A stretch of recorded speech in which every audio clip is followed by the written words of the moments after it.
In the days of the gods, Ama-no-Hashidate was the floating bridge of heaven. By way of this bridge came the deities from heaven to earth, bearing their jeweled spears, their great bows and heavenly feathered arrows, their wonder robes and their magic mirrors.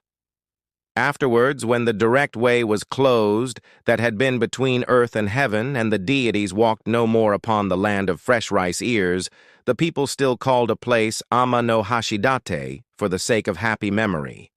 This place is one of the three fair views of Yamato. It is where a strip of land runs out into the blue sea, like a floating bridge covered with dark pine trees. There was a holy man of Kyoto called Saion Zenji. He had followed the way of the gods from his youth up. He was also a disciple of the great Buddha. Well-versed was he in doctrines and philosophies. He knew the perils of illusion and the ineffable joys of nirvana. Long hours would he pass in mystic meditation, and many of the scriptures he had by heart. When he was on a pilgrimage, he came to Ama-no-Hashidate, and he offered up thanks because the place was so lovely in his eyes. He said, "The blind and ignorant have it that trees and rocks and the green seawater are not sentient things, but the wise know that they also sing aloud and praise the Tathagata. Here will I take up my rest, and join my voice with theirs, and will not see my home again." So Saion Zenji, the holy man, climbed Nariai-san, the mountain over against Ama-no-Hashidate, and when he had come to the place of the lone pine, he built him a shrine to Kwannon the Merciful, and a hut to cover his own head. All day he chanted the holy sutras. From dawn to eventide he sang, till his very being was exalted and seemed to float in an ecstasy of praise. Then his voice grew so loud and clear that it was a marvel. The blue campanula of the mountain in reverence bowed its head. The great white lily distilled incense from its deep heart. The cicala shrilled aloud. The forsaken bird gave a long note from the thicket. About the hermit's hut there fluttered dragonflies and butterflies innumerable, which are the souls of the happy dead. In the far valleys the peasant people were comforted in their toil, whether they planted out the green young rice or gathered in the ears. The sun and the wind were tempered, and the rain fell softly upon their faces. Ever and again they climbed the steep hillside to kneel at the shrine of Kwannon the Merciful, and to speak with the holy man, whose wooden bowl they would fill with rice or millet, or barley meal or beans. Sometimes he came down and went through the villages, where he soothed the sick and touched the little children. Folks said that his very garments shone. Now in that country there came a winter season, the like of which there had not been within the memory of man. First came the wind blowing wildly from the north, and then came the snow in great flakes which never ceased to fall for the period of 9 days.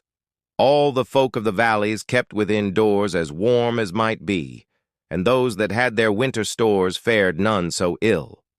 But, ah me, for the bitter cold upon the heights of Nariai-san, at the lone pine, and about the hermit's hut. The snow was piled and drifted. The shrine of Kwannon the Merciful could no more be seen. Saion Zenji, the holy man, lived for some time upon the food that was in his wooden bowl. Then he drew about him the warm garment of thought and passed many days in meditation, which was meat and drink and sleep to him. Howbeit, even his clear spirit could not utterly dispel the clouds of illusion. At length it came to earth, and all the man trembled with bodily weakness. "Forgive me, O Kwannon the Merciful," said Saion Zenji, "but verily it seems to me that if I have no food I die." Slowly he rose, and painfully he pushed open the door of his hut. The snow had ceased. It was clear and cold. White were the branches of the lone pine, and all white the floating bridge. "Forgive me, O Kwannon the Merciful," said Saion Zenji. "I know not the reason, but I am loath to depart and be with the shades of Yomi. Save me this life, O Kwannon the Merciful." Turning, he beheld a dappled hind lying on the snow, newly dead of the cold. He bowed his head. "Poor gentle creature," he said. "Never more shalt thou run in the hills and nibble the grass and the sweet flowers." And he stroked the hind's soft flank, sorrowing. "Poor dear, I would not eat thy flesh. Is it not forbidden by the law of the Blessed One? Is it not forbidden by the word of Kwannon the Merciful?" Thus he mused. But even as he mused, he seemed to hear a voice that spoke to him, and the voice said, "Alas, Saion Zenji, if thou die of hunger and cold, what shall become of my people, the poor folk of the valleys? Shall they not be comforted any more by the sutras of the Tathagata? Break the law to keep the law, beloved, thou that countest the world well lost for a divine song." Then presently, Saion Zenji took a knife and cut him a piece of flesh from the side of the dappled hind. And he gathered fir cones and made a little fire and cooked the deer's flesh in an iron pot. When it was ready, he ate half of it, and his strength came to him again, and he opened his lips and sang praises to the Tathagata, and the very embers of the dying fire leapt up in flame to hear him. "Howbeit I must bury the poor deer," said Saion Zenji.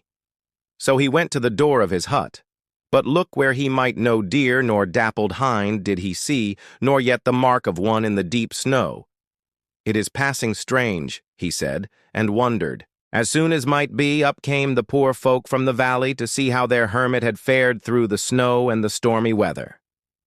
"The gods send he be not dead of cold or hunger," they said one to another. But they found him chanting in his hut, and he told them how he had eaten of the flesh of a dappled hind, and was satisfied. "I cut but a hand's breadth of the meat," he said, "and half of it is yet in the iron pot." But when they came to look in the pot, they found there no flesh of deer, but a piece of cedar wood gilded upon the one side. Marveling greatly, they carried it to the shrine of Kwannon the Merciful, and when they had cleared away the deep snow, all of them went in to worship. There smiled the image of the sweet heavenly lady, golden among her golden flowers. In her right side there was a gash where the gilded wood was cut away.